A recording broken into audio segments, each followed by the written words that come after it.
আরে দাঁড়াও, তুমি তো সবে বাড়ি ফিরলে, এখন একটু ফ্রেশ হয়ে নাও, তারপর না হয় শুরু করা যাক। ঠিক বলেছো, আমি যাব আর আসবো। বসো। হ্যাঁ, সব ছেলেরাই একই রকম হয়।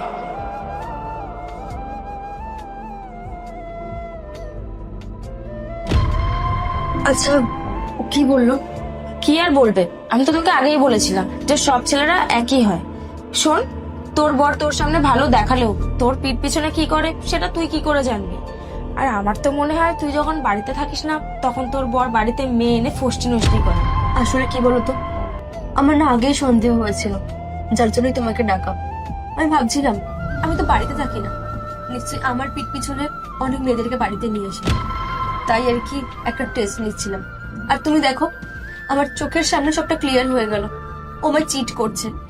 আমি কখনো ভাবতে পারিনি ও আমার সাথে এই জিনিসটা করবে। ঠিক আছে শোন, তোকে একটা কথা বলি, তোর বর না তোর মতো মেয়েকে ডিজার্ভ করে না। তুই একটা কাজ কর, তুই তোর বরকে ছেড়ে দে, তখন দেখবি তুই অনেক ভালো জীবন কাটাতে পারবি।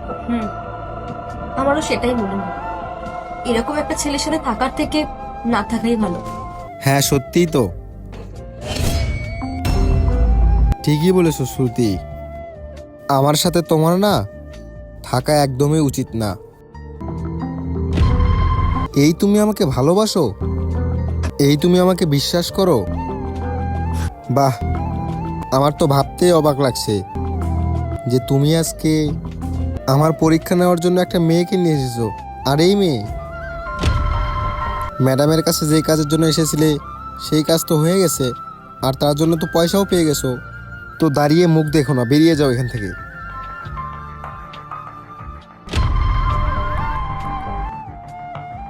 শ্রুতি, তোমাকে একটা কথা বলি, যখন কোনো কিছু প্ল্যান করছো না, তখন ভালো করে করো একটু। তুমি হয়তো জানো না, তুমি রিকিকে নিয়ে আমাকে নিয়ে বানিয়ে একটা কথা বললে, আর রিকির অবস্থা কি সেটা তুমি জানো? রিকি কালকে অ্যাক্সিডেন্ট করে হসপিটালে ভর্তি আছে।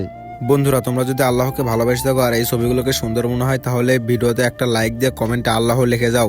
আর আমি সারাদিন ওখানেই ছিলাম, আর তুমি বানিয়ে বানিয়ে কথা বলে দিলে যে রিকি আমার জন্য মেয়ে পাঠিয়েছে।